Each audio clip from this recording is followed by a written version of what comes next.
Éric de Romain, bonjour. Bonjour. Avec votre association CrowLife, vous protégez et sauvez beaucoup de corvidés. On dit toujours que ce sont des oiseaux incroyablement intelligents. Pour la plupart d'entre nous, des gens qui ont pu observer un peu attentivement les corvidés ont été sûrement frappés par leur immense sensibilité, leur intelligence, qui est remarquable.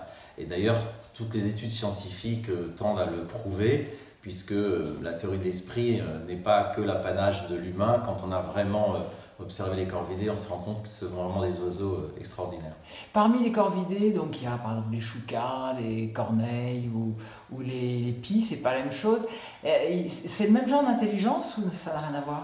Oui, de manière commune, tous les corvidés ont une intelligence à peu près similaire. Après, il y a à peu près un peu plus de 130 à 140 espèces de corvidés dans le monde. Il y en a une dizaine en France. Et c'est vrai qu'il y en a qui ont des spécificités particulières. Certaines corneilles, dont on sait par exemple en Nouvelle-Calédonie qu'elle est très apte à fabriquer des outils, d'autres qui ont d'autres types. La pie a eu vraiment l'expérience du miroir. Il y a eu d'autres corbeaux où on a fait l'expérience de la mémoire faciale. Mais d'une manière générale, ces oiseaux ont à peu près la même forme d'intelligence. Quand ils arrivent ici, ça se passe comment? Et est-ce qu'il y en a déjà où vous sentez vous dites tiens celui-là il est particulièrement malin?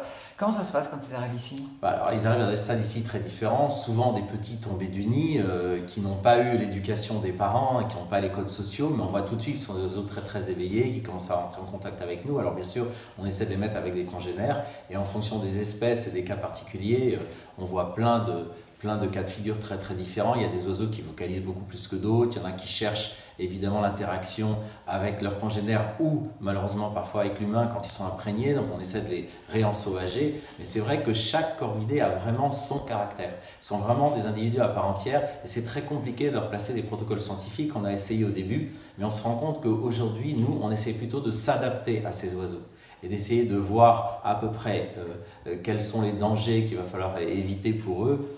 Et c'est vrai que ce sont plutôt des oiseaux très individualisés. Par exemple, on peut dire qu'il y en a qui sont timides, d'autres hargneux, d'autres courageux. Ils ont des vraies personnalités comme ça? Alors, ils ont vraiment des vraies personnalités. On a des corvidés ici qu'on a recueillis. Par exemple, je pense à notre âme qui est une corneille qui est venue d'un centre de soins en région parisienne. Il ne pouvait plus rester là-bas parce qu'il avait tué d'autres oiseaux. Il était très agressif. Il est arrivé ici un peu comme un oiseau très turbulent. Et c'est vrai qu'il a un caractère très fort. On a des oiseaux qui sont extrêmement beaucoup plus sociaux, beaucoup plus doux, y compris dans la même espèce. Il ne s'agit pas de classifier une espèce en tant que telle comme étant plus ou moins agressive. C'est vraiment, encore une fois, chaque oiseau qui va avoir son propre caractère. Alors c'est vrai qu'après, ils ont des tendances. Il y a des familles de corvidés beaucoup plus sociaux, beaucoup plus grégaires, comme les choucas ou les corbeaux-freux. Les geais sont beaucoup plus individuels, ils vivent vraiment très isolés. Donc on retrouve ces caractères quand on les voit ici, à travers les volières, ou quand on ouvre les volières, et quand ils restent un peu sur le sanctuaire. Et ils ont toute une vie sociale, il y a comme une famille avec les dominants, etc., comme on peut l'imaginer nous, ou c'est plus compliqué que ça? Oui, bien sûr, il y a évidemment des groupes avec des dominants, il y a aussi des couples qui sont très stricts, monogames et qui vivent vraiment en famille très stricte, comme le choucas des Tours par exemple. Mais c'est vrai que d'une manière générale, il y a effectivement, comme dans les autres familles de prédateurs ou des familles d'autres familles mammifères, il y a des éléments alpha, il y a des éléments dominés, bien sûr. Et c'est bien dommage qu'on les aime pas comme ça, parce qu'on a l'impression que ce sont des oiseaux qui, en fait, ont un super contact avec les humains. C'est Oui, souvent ce qu'on entend, en tout cas. alors en fait, ce sont des oiseaux qui sont très semblables à nous-mêmes, ça nous touche beaucoup et c'est vrai qu'on a du mal à comprendre comment on peut autant en exterminer, comment ils peuvent être autant classés dans des catégories de type ex-nuisible, qu'on dit ésode aujourd'hui, espèces susceptibles d'occasionner des dégâts, puisque ce sont des oiseaux qui ont aussi beaucoup d'avantages, qui peuvent être aussi des auxiliaires positifs de l'agriculture et pas seulement que négatifs. En fait, nous humains, nous devrions faire la balance du positif qu'ils nous apportent et pas seulement que de voir certains côtés.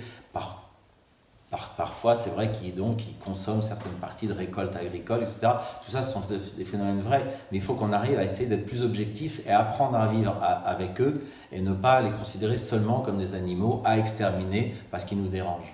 Il y a encore du boulot avec les corvidés. Il y a encore beaucoup de travail et c'est tout l'un des combats à venir, c'est de travailler sur les représentations de ces oiseaux qui ont été trop négatives à travers l'histoire et le temps pour montrer qu'ils sont tellement proches de nous et en même temps très sensibles et qu'ils ont tout leur rôle à jouer dans la nature comme nous et comme les autres animaux. Bon, ben, merci pour tout ce travail. Merci.